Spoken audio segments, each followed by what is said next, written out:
Sean todos bienvenidos. Muy buenos días, mis queridos niños. Me place nuevamente volver a encontrarnos en una nueva semana de trabajo. Felicidades por el compromiso y su dedicación responsable con sus deberes. Feliz inicio de semana para cada uno de ustedes.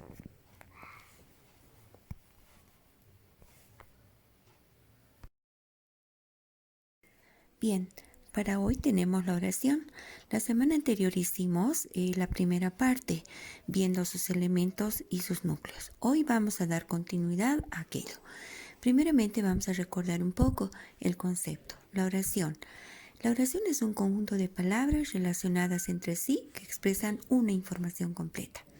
Sin embargo, acá en este mapa podemos visualizar con claridad lo siguiente. La oración bimembre tiene dos elementos que son sujeto y predicado y ambos tienen su núcleo respectivo.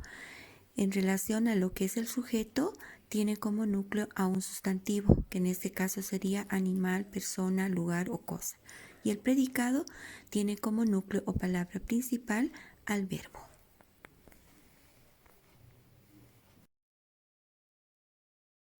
Bien, veamos ahora tipos de sujeto. Vamos a comenzar con sujeto expreso y sujeto tácito y veremos la diferencia entre ambos. ¿Cuándo es sujeto expreso? Es sujeto expreso cuando el sujeto está escrito en la oración. ¿Y cuándo es sujeto tácito? Cuando el sujeto no está escrito en la oración, pero la podemos deducir.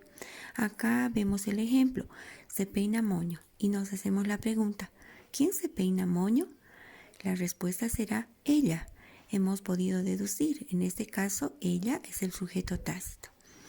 En este caso, el sujeto, según el número de núcleos, pueden ser sujeto simple y sujeto compuesto.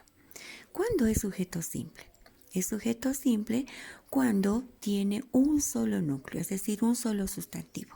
Acá en el ejemplo podemos observar, mi madre amorosa ayudó a los niños. Nos hacemos la pregunta para encontrar el predicado. ¿Quién ayudó a los niños? Sería el predicado. La respuesta es el sujeto, mi madre amorosa. Y acá vemos que hay un solo sustantivo, que es madre. Entonces tenemos un solo núcleo, por lo tanto es sujeto simple.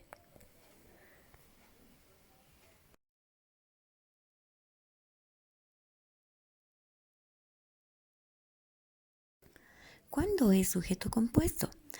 Pues es sujeto compuesto cuando tiene más de un núcleo, es decir, más de un sustantivo.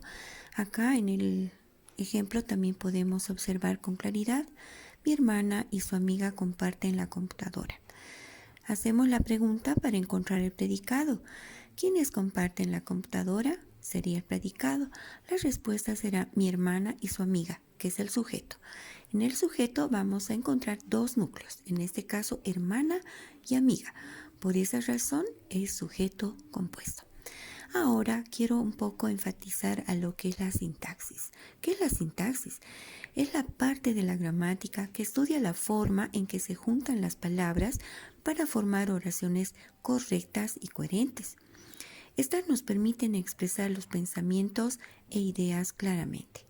También podemos decir que la sintaxis tiene como principal función analizar el orden correcto de las palabras a fin de que las ideas sean expresadas de manera correcta y se pueda transmitir el mensaje con claridad.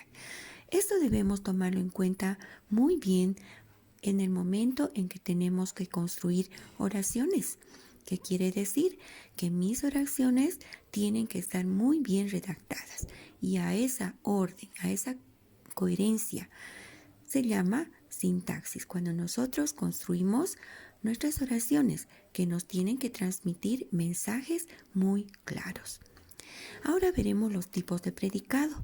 El predicado, según su número de núcleos, pueden ser predicado simple y predicado compuesto.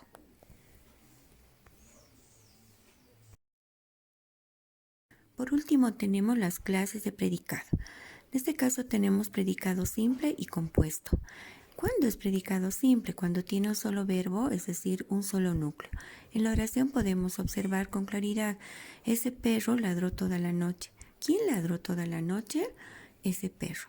Acá en el predicado observamos un solo verbo, ladró del verbo ladrar.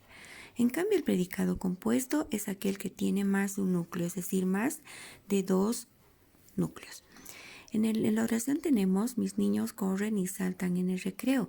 ¿Quiénes corren y saltan en el recreo? Mis amigos. Pues bien, observamos con claridad los dos verbos que están presentes en el predicado. Corren del verbo correr y saltan del verbo saltar. Y en la segunda oración, mi mamá prepara y vende pasteles. ¿Quién prepara y vende pasteles? Mi mamá. En este predicado también podemos observar dos verbos: prepara del verbo preparar y vende del verbo vender. Si bien nosotros cuando construimos oraciones tenemos que ser muy atentos, simplemente cuando hacemos el análisis, para poder identificar con claridad, ya sea sujeto simple o compuesto, predicado simple o compuesto. Será predicado simple cuando tiene un solo verbo, predicado compuesto cuando tiene más de un verbo. Será sujeto simple cuando tiene un solo sustantivo y será sujeto compuesto cuando tiene más de un sustantivo.